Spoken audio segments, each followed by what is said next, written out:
Senhor é o meu pastor, nada me faltará. Ele me faz repousar em pastos verdejantes, leva-me para junto das águas de descanso, refrigera minha alma. Muito bom dia, que a graça e a paz do nosso Deus nessa manhã alcance o teu coração e alcance também a tua família. Meu pedido a Deus nesse momento é que onde você estiver, não sei se em casa, no carro, no trabalho ou em outro ambiente, a mão do Eterno, a bênção de Deus esteja sobre tua vida. Deixo com você também nessa manhã uma parte da Bíblia, do livro de Provérbios, capítulo 13, verso 4, onde a Bíblia diz o seguinte: o preguiçoso deseja e nada tem, mas a alma dos diligentes se farta. Provérbios, capítulo 13, o versículo 4. Precisamos a cada dia viver uma vida diligente, de trabalho, de dedicação, de oração, de estudo da Bíblia, mas também uma vida proveitosa trabalhando em prol do nosso semelhante e para o sustento da nossa família. Quando nós acordamos cedo e dedicamos tempo primeiramente para servir a Deus, Deus abençoa a nossa jornada de trabalho, Deus amplia os nossos horizontes, Deus nos concede sempre a vitória. A cada dia nesse canal nós estudamos um capítulo da Palavra do Senhor. E nessa manhã eu convido você a ter nas mãos a Palavra de Deus no livro de Salmo, capítulo 82, o versículo 1. Deus assiste na congregação divina, no meio dos deuses, estabelece o seu julgamento. O salmo que nós estaremos estudando nessa manhã é um salmo onde Deus advoga e espera que os juízes dessa terra possam julgar com justiça. Possivelmente esse salmo foi escrito num período em que os juízes da terra estavam sendo fraudulentos, estavam sendo desonestos. Um dos princípios do nosso Deus é governar com justiça. É por isso que nós aguardamos Ele, porque sabemos que quando Ele estabelecer o seu reino nessa terra, Ele irá julgar toda essa terra com justiça.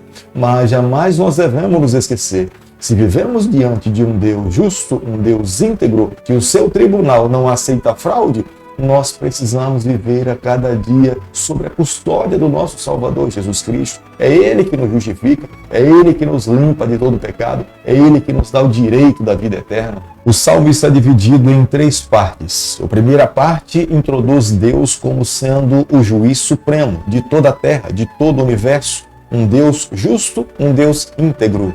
Mas a segunda parte denuncia os juízes injustos dessa terra, aqueles que se corromperam com o pecado, aqueles que se vendem para fazer justiça. E a terceira parte é um clamor do salmista pedindo a Deus para que ele se levante, para que ele haja, para que ele julgue, para que a justiça possa pairar, reinar no mundo pecaminoso. Na verdade, o Salmo 82 tem lições para todos nós. Todos os filhos do Senhor temos como tirar algumas lições para a nossa vida. Precisamos, nessa manhã, nos colocarmos nas mãos de Deus e permitirmos que a sua palavra fale ao nosso coração. No versículo 1, nós podemos ver que o salmista se refere a Deus assistindo na congregação dos deuses. Na verdade, quando o salmista começa a falar que Deus está assistindo na congregação dos deuses, é como se o salmista estivesse dizendo que os juízes dessa terra se envergonham ou se sentem envergonhados com a justiça divina. Porque a justiça divina, ela é soberana, ela é verdadeira, ela é real, nela não existe fraude. Na linguagem do Antigo Testamento, os juízes dessa terra poderiam ser reconhecidos ou entendidos como se fossem deuses, porque eles tinham uma procuração para agir de acordo com a vontade do Deus celestial. Eles eram representantes do Deus Criador de todas as coisas. É por isso que eles eram convocados a cada dia a praticar a justiça. Porque se praticasse a injustiça, eles estariam representando mal a pessoa de Deus. Esse termo também no versículo 1 pode designar governantes, líderes, prefeitos, governadores, pessoas que têm a responsabilidade de governar um grupo de pessoas. Mas ao mesmo tempo, o salmista está chamando a atenção porque esses homens, embora tenham uma função nessa terra, mas todos eles representam o governo divino. Eles são responsáveis diante de Deus em conduzir o seu povo nessa terra. Por isso que eles são chamados a viver uma vida de integridade. Se eles agirem fraudulentamente, eles estarão manchando o nome do Senhor e automaticamente receberão a devida recompensa pela sua vida injusta. No versículo 2, o salmista faz uma pergunta: até quando? Dentro da cultura de Israel, por preceitos divinos, nenhum juiz poderia tomar uma atitude de uma forma parcial ou de acordo com as circunstâncias para favorecer alguém. Se ele agisse dessa forma, ele poderia até humanamente enganar alguém, dar um veredito enganoso, mas diante de Deus ele teria que arcar com as consequências das suas decisões, das suas escolhas. Deus seria o seu juiz para julgar a sentença fraudulenta. Quando os juízes injustos dessa terra administram mal a lei, automaticamente os fundamentos eternos, os princípios que precisam ser conservados na mente e no coração da população ou dos cristãos, esses acabam ruindo. O governo dessa terra deveria refletir o governo celestial. Deus sempre esperou que fosse dessa forma,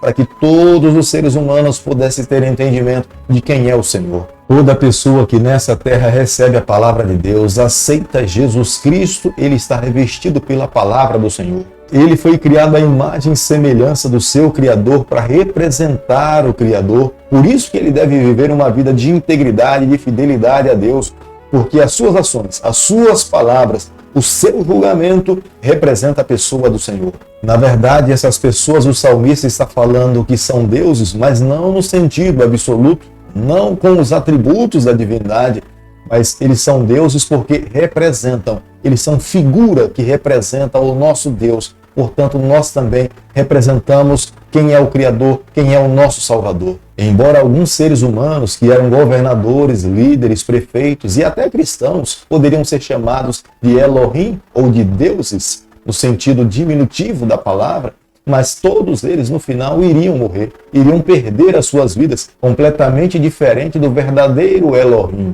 o verdadeiro Deus criador de todas as coisas, que ele é imortal. Esse Deus possui os atributos que lhe tornam Deus, completamente diferente de nós. Nascemos e temos um ciclo de vida, logo no final nós fechamos os nossos olhos para essa vida.